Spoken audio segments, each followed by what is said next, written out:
Ẹ káàbọ̀ padà. A ṣì wà lórí ìtẹ̀lé matrices àti determinant. Ní báyìí a ti mọ̀ bá ṣe lè mọ ro matrices papọ̀, a dẹ̀ ṣì mọ̀ bá ṣe lè mọ yọ wọ́n kúrò nínú ara wọn. Mo ṣàlàyé pé tá a bá ní addition ní matrices wọ́n máa wà commutative, subtraction ò ní máa wà commutative o. Nínú fẹ́ràn eléyìí tí ẹ̀ ń wò yìí máa ṣàlàyé bẹ́ẹ̀ ṣe lè mọ multiply ní matrix. Multiplication yìí ó lè pín sí méjì o. A ní scalar multiplication tó jẹ́ pé ẹ mọ multiply number pẹ̀lú matrix. A dẹ̀ ní matrix multiplication ẹ mọ multiply matrix pẹ̀lú ara wọn. Ẹ jókòó fẹ̀yìntì kẹ́ mọ bá mi ká lọ. Ìjẹ́ tí lẹ́yìn bá yé wa nínú ta tún lè ṣe tó dẹ̀ sì tún mọ́ ń jáde òun náà ní kí ni o multiplication. Ká wá lọ mọ̀ o multiplication matrix pín sí méjì o. A ní scalar multiplication so tí èmi bá a ní scalar multiplication a dà ní matrix multiplication. Kí ni àtọ̀ méjèèjì? Scalar multiplication náà ni pé tó bá jẹ́ pé multiply number lásán pẹ̀lú matrix.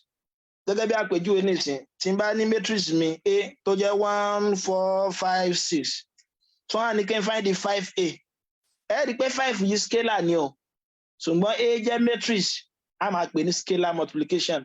Bó lẹ́ ṣe mọ̀ ṣe scalar multiplication òun náà ni pé scalar yẹn ẹ fi multiply àwọn element matrix yẹn lẹ́ọ̀kọ̀ọ̀kan. A já sí pé yọmọ jẹ́ 5 times 1 5 5 times 4 20 5 times 5 25 5 times 6 30. What do you mean? So on scalar multiplication. Why the matrix multiplication? Kí ló wọ́n mọ̀ jẹ́ ká máa multiply matrix méjì papọ̀. Eléyìí gbà farabalẹ̀ o. Kódà nǹkan náà àwọn ọ̀gá wa ọ̀gá tó kọ́ àwa níṣẹ́ yìí ọ̀gá fádàrà wọ́n ní ẹni tó bá fẹ́ ṣiṣẹ́ yìí à ń bùkátà nǹkan mẹ́ta lọ́dọ̀ rẹ̀ ojú rẹ̀ so that yóò lè mọ wo kíní òun dáadáa. Etí rẹ̀ yóò lè mọ gbọ́n tóun náà ṣe àtọkàn rẹ̀ ọkàn rẹ̀ gbọ́dọ̀ wà ń bẹ̀ ìyẹn ṣe multiplication matrix kó wá ti nǹkan bọ̀ tí kó lóun fẹ́ mọ gbọ́ ni kò ní gbọ́ yé o so ti bá wọn. So ká tó lè multiply matrix méjì papọ̀ wọ́n gbọ́dọ̀ wà define so ti bá wọn wọ́n gbọ́dọ̀ wà ṣe kíni o wọ́n gbọ́dọ̀ wà defined. Ìgbà wo la máa sọ pé multiplication matrix wà defined tó bá jẹ́ pé wọ́n wà conformable. Conformability ni pé kíni o tó bá jẹ́ pé row àbí kólọ́mù alákọ̀ọ́kọ́ ó ṣe déédé pẹ̀lú row ẹlẹ́ẹ̀kejì so tí èmi bá wọn kápẹ́nsì mo fẹ́ multiply A àti B kẹ́ni tó lè multiply wọn papọ̀ wọ́n gbọ́dọ̀ wà conformable bó máa ṣe mọ̀ pé wọ́n wà conformable òun náà ni pé kí ni o kápẹ́ matrix order matrix A jẹ́ 2 by 3 so tí èmi bá wọn order matrix B náà jẹ́ kí ni o 3 by 2 ajá sí pé mo lè multiply wọn torí kólọ́mù matrix alákọ̀ọ́kọ́ papọ̀ mọ́ row matrix ẹlẹ́ẹ̀kejì bó wá ni ṣé mo lè wá B times A báyìí so tí èmi mọ̀ mo lè wá B times A náà torí order B 3 by 2 order A 2 by 3 ẹ rí i pé kólọ́mù ẹlẹ́ẹ̀kejì ó papọ̀ mọ́ row kólọ́mù alákọ̀ọ́kọ́ ó papọ̀ mọ́ row ẹlẹ́ẹ̀kejì so òfin tó de òun kẹ́ tó lè multiply rẹ̀ nìyẹn bó la ṣe máa multiply ẹ máa multiply row with columns. Ẹ dákun ẹ jẹ́ ká gbọ́ yìí o ẹ jẹ́ n kọ́kọ́ fún wa ní eléyìí tí ò nira rárá náà báyà nísìnyí báyìí mo dérò nǹkan báyìí o 1 2 3 4 5 6 so tí ẹ jẹ́ kọ́kọ́ wò pé sáà lè multiply àwọn méjèèjì papọ̀ kí ni order matrix yìí 1 by 3 kí ni order matrix kejì 3 by 1 ajá sí pé wọ́n lè máa multiply pẹ̀lú ara wọn matrix tí ó mọ fún mi padà òun náà ni 1 by 1 tí ó mọ ní kólọ́mù kan yóò mọ ní ẹ́límẹ́ǹtì kan bó la ṣe máa ṣe a máa ṣe kíkí ni o row alákọ̀ọ́kọ́ bí báyìí times alákọ̀ọ́kọ́ bí báyìí yóò mọ jẹ́ 1 times 4 plus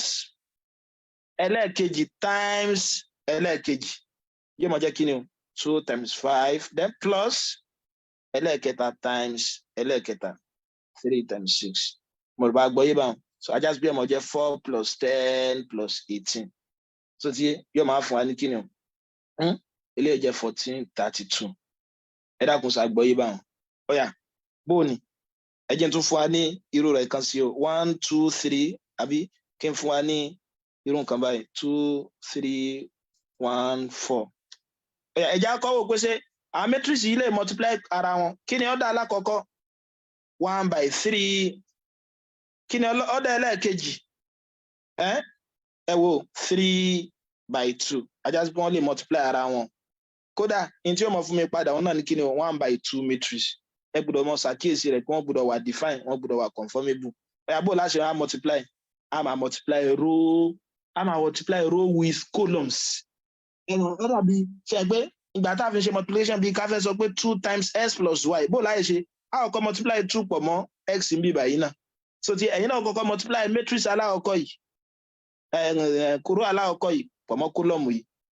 lẹ́yìn náà ẹ tún multiply rẹ̀ pẹ̀lú mọ́ kólọ́mù eléyìí náà adẹ̀ tí mọ̀ pé bó láṣẹ máa multiply pọ̀ mọ́ kólọ́mù òun náà ni pé kí ni alákọ̀ọ́kọ́ bí báyìí times alákọ̀ọ́kọ́ bí báyìí yóò máa jẹ́ 1 times 1 plus ẹlẹ́ẹ̀kejì times ẹlẹ́ẹ̀kejì 2 times 3 plus ẹlẹ́ẹ̀kẹta times ẹlẹ́ẹ̀kẹta 3 times 1 so ti yé báwọn ẹ rí pé a ti fi ṣe kí ni o a ti fi eléyìí a ti fi multiply eléyìí ẹ tún wá tún mú arákùnrin náà ẹ fi multiply eléyìí náà ọ̀yà ẹja dán o ebi dán o ló bí ọ̀kẹ́rẹ́ ọ̀yà òun náà máa jẹ́ kí ni o eléyìí times eléyìí kí ni wọ́n máa jẹ báwọn 1 times 2 2 plus 2 times 4 8 plus 3 times 4 12 wọ́n pé alákọ̀ọ́kọ́ pẹ̀lú alákọ̀ọ́kọ́ ẹlẹ́ẹ̀kejì pẹ̀lú ẹlẹ́ẹ̀kejì ẹlẹ́ẹ̀kẹta pẹ̀lú ẹlẹ́ẹ̀kẹta ajá sí pàṣẹ mi ọmọ fún mi ní kí ni 1 plus 6 plus 3 2 plus 8 plus 12 yóò máa jẹ 10 22 ẹ pé tẹ bá ṣàkíyèsí rẹ̀ 1 by 2 náà ló fún wa tó tọ́ ọ̀yà ẹ jẹ́ fún wa lélẹ́yìí tí ó lágbára jù báyìí lọ ẹ jẹ́ fún wa lélẹ́yìí tó lágbára jù báyìí lọ bóyá n bá nírò nǹkan báyìí o if a is equal to 3 1 minus 2 minus 2 b is equal to 2 1 0 5 2 3 ètò wọn á ní ká find the ab kí ni ab ó jẹ́ ọ̀yà ab mi ó jẹ́ kí ni o 3 1 minus 2 minus 2 dot 2 1 0 5 2 3 àbí ọ̀yà ẹ má gbàgbé o row with columns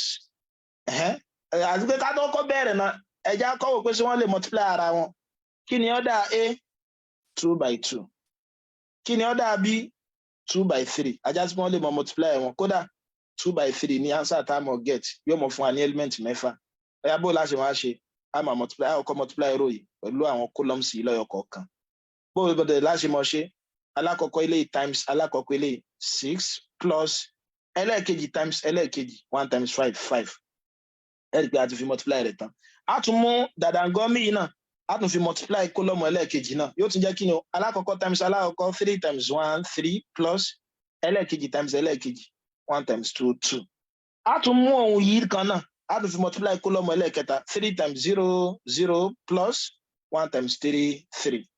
so ti mi báwọn lẹ́yìn tá a bá ti parí gbogbo ẹ̀ báwọn a tún bọ́ sí row ẹlẹ́ẹ̀kejì a tún fi multiply àwọn kólọ́mù yẹn lẹ́ọ̀kọ̀ọ̀kan ẹ mọ́dẹ́ wọn gbàgbé alákọ̀ọ́kọ́ pẹ̀lú alákọ̀ọ́kọ́ ẹ jẹ́ n change marker so ti báwọn alákọ̀ọ́kọ́ pẹ̀lú alákọ̀ọ́kọ́ minus 2 times 2 minus 4 minus 2 times 5 minus 10 ọ̀yà a tún mú row yìí kan náà a fi multiply kólọ́mù ẹlẹ́ẹ̀kejì minus 2 times 1 minus 2 minus 2 times 2 minus 4 a tún mú row kan náà pẹ̀lú kólọ́mù ẹlẹ́ẹ̀kẹta minus 2 times 0 0 minus 6 ajá sí pé ọmọ fún mi ní kí ni o 11 5 3 minus 14 minus 6 minus 6 so ti ń bá ọ̀yà ká pé bèrè sọ fún wa pé ká wá b times a náà nǹkan wọ́n lè bèèrè lọ wa pé is b times a defined ṣé b àti a so wá define ṣe lè multiply wọn òun náà ni pé mọ̀láyé kọ̀ọ̀kan ọ̀dà wọn kí ni ọ̀dà b ẹ̀ǹpẹ́ ọ̀dà b òun náà ni 2 by 3 kí ni ọ̀dà a 2 by 2 ajá sí pé wọn wà conformable torí kólọ́mù eléyìí kọ̀ papọ̀ mọ́ row eléyìí ẹ lè rí wọn multiply papọ̀ ọ̀yà